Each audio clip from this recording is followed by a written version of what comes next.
Showing empathy is critical to a relationship. Absolutely critical. And tragically, a lot of people don't have a lot of empathy. They don't show a lot of empathy. They don't convey a lot of empathy. And their relationships are dying. Hello, I'm Dr. David Hawkins, director of the Marriage Recovery Center and the Emotional Abuse Institute. And I want to talk to you about three different types of empathy, and all of them can be learned. Thankfully, all of them can be learned. All right, the first kind is cognitive empathy. Cognitive empathy, the ability to understand what a person might be feeling and what they might be thinking. Cognitive empathy makes us better communicators because it helps us relay information in a way that best reaches another person. So we're understanding how that person might think. How are they even viewing the situation? How are they viewing your relationship? How are they viewing life in your marriage, in your family? What is the way they are thinking? And we want to understand what they are thinking. And that's really, really critical. And when we understand how they might be thinking, then we can frame our questions and our concerns in a way that best meets the needs of that person.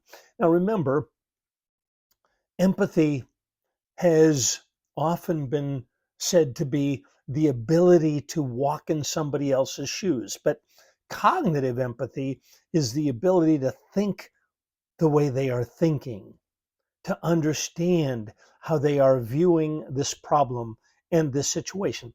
By the way, empathy takes work, right? Doesn't it? It takes work. It means setting aside our own agendas, our own judgments. We've got to set that all aside so that we can create some space to think about what our mate, our friend, whomever, how they are thinking. And understanding that's going to allow us to be better communicators. The second type of empathy is emotional empathy. It's often been called affective empathy. It's the ability to share the feelings of another person. All right, so we've already layered in. We're thinking about how are they thinking, how are they viewing, what are their perceptions, and now we want to understand what is it that they are feeling. Why are they hurting the way they're hurting? Why are they enjoying what they are enjoying? So, with active and affective empathy, we might literally feel what they are feeling. I mean, we're really putting ourselves in their shoes. And so, wow, that's why they feel what they feel, and why they think what they think, and why they view the world the way they view it.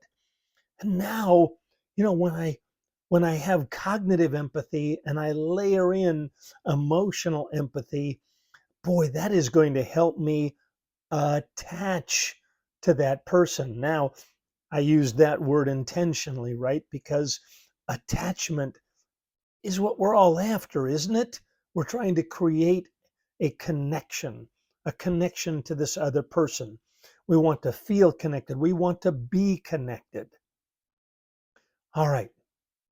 So we have cognitive empathy, we have emotional empathy, and now we're going to layer in another aspect of empathy, compassionate empathy, or what has been called empathic concern. This goes beyond simply understanding this other person and sharing their feelings. It moves us to help them. It moves us to want to meet their needs. It moves us to want to be curious about their situation and to want to listen to them. Like, oh my goodness, someone smarter than me has said, if we truly understood this other person, conflict would be eliminated. How powerful is that, folks?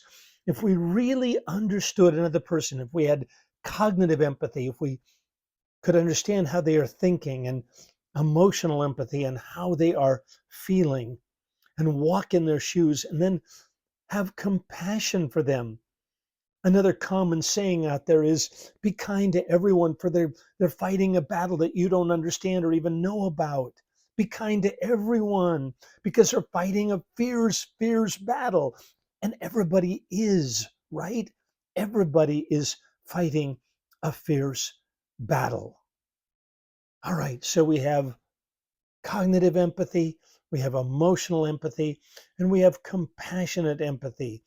We're moved to listen to this person in new ways and to invite them to share with us in new ways. And then we're moved to help them. Now we get out of our own stuckness, our own reactivity, and now we're moved and we want to connect with them and we want to help them and assist them because everyone is fighting a fierce battle that you may not know about, probably don't know about. Actually, truth be told, probably fighting many battles. So cultivating empathy takes time and effort. Demonstrating empathy takes time and effort. So you're going to have to clear away some of the inner rubble. Inner rubble means inner resentments, inner inattentiveness, inner lack of attachment, lots of different barriers that may get in your way. And you'll need to take stock of those. If you're really going to cultivate empathy, you'll have to look inside and ask yourself the question, wow, what is stopping me from thinking and understanding how that person thinks? What's stopping me from feeling what that person is feeling? And what's stopping me from being moved with compassion to care for them and extend ourselves for their well being? Someone has said that love means extending ourselves for the well being of another. All right, cultivating these three types of empathy. If you'll practice this, you will certainly go far to embellish and improve all of your relationships. All right, I invite your concerns, I invite your criticisms. Let's have a conversation. If you want some additional help from us at the Marriage Recovery Center, we're happy to help you. We're happy to help you cultivate empathy in your life. All right. Until we talk again, take care and God bless.